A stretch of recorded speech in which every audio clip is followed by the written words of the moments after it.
America और भारत में trade deal को लेकर लगातार कयासों का बाजार गर्म है।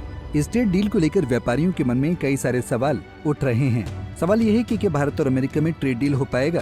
देश के बड़े बड़े कारोबारी इस ट्रेड डील पर अपनी नजर बनाए हुए हैं।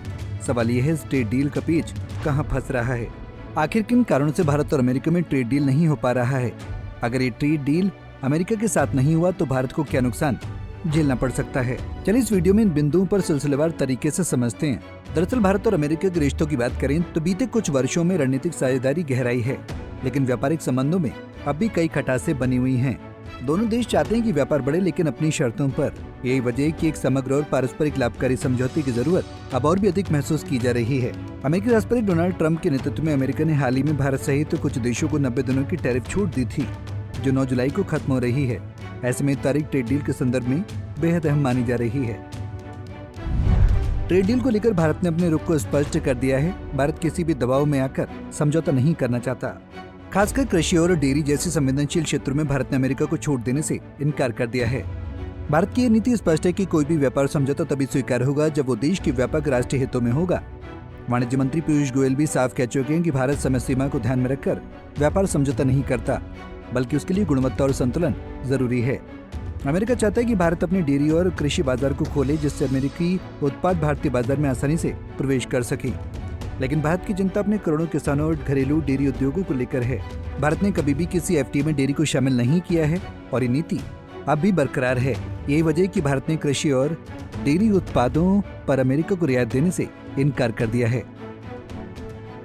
दूसरी ओर अमेरिका ने 2 अप्रैल को भारतीय वस्तु पर 26% का अतिरिक्त जवाबी शुल्क लगाया था, जिसे 90 दिनों के लिए स्थगित किया गया था। इसके बावजूद 10% मूल शुल्क अब भी लागू है और भारत चाहता है कि इन सभी शुल्कों को पूरी तरह हटाया जाए। अगर प्रस्तावित बातचीत सफल नहीं होती तो 26% शुल्क फिर से लागू हो सकते हैं, जिससे भारतीय उत्पादों की प्रतिस्पर्धा प्रभावित होगी। फरवरी में भारत और अमेरिका ने द्विपक्षीय व्यापार समझौते के पहले चरण पर बातचीत शुरू की थी और उम्मीद जताई गई थी कि इसे इस साल शरद ऋतु तक अंतिम रूप दे दिया जाएगा। लेकिन उससे पहले एक अंतरिम व्यापार समझौते पर सहमति बनाने की कोशिश की जा रही है। भारतीय दल हाल ही में अमेरिका से लौट चुका है, जहां इस मसले पर गंभीर बातचीत हुई। हालांकि मतभेद अभी भी बरकरार है, खासकर इस्पात, एल्युमिनियम और ऑटोमोबाइल सेक्टर में, जहां शुल्क दरें विवाद का मुख्य बिंदु हैं। ट्रंप प्रशासन की ओर से संकेत दिए गए हैं कि 10 से 12 देशों को एक पत्र भेजा जाएगा, जिसमें जवाबी शुल्क की विस्तृत जानकारी दी जाएगी और ये प्रक्रिया 9 जुलाई से पहले पूरी की जा सकती है। भारत के लिए यह समय बेहद अहम है, क्योंकि अगर व्यापार वार्ता विफल होती है तो 26% का अतिरिक्त शुल्क फिर से लागू हो जाएगा, जो भारतीय निर्यातकों के लिए बड़ा झटका साबित हो सकता है। हालांकि भारत की स्थिति इस बार बेहद सुदृढ़ है। वो किसी भी दबाव में झुकने के लिए तैयार नहीं है। भारत का जोर एक संतुलित और पारस्परिक रूप से लाभकारी समझौते पर है, जो केवल एक तरफा न हो। यही वजह है कि भारत ने अमेरिका को स्पष्ट कर दिया है कि वो अपनी सीमाओं से बाहर नहीं जाएगा, चाहे फिर उस पर कितनी भी वैश्विक दबाव क्यों न हो। अब ये कहना गलत नहीं होगा कि गेंद अब अमेरिका की पाले में है। भारत ने अपनी स्थिति साफ कर दी है। अभी अमेरिका को तय करना है कि वो भारत के साथ किस प्रकार का व्यापारिक रिश्ता चाहता है। ये तो आने वाला वक्त बताएगा। Bureau report, Punjab Kesari TV.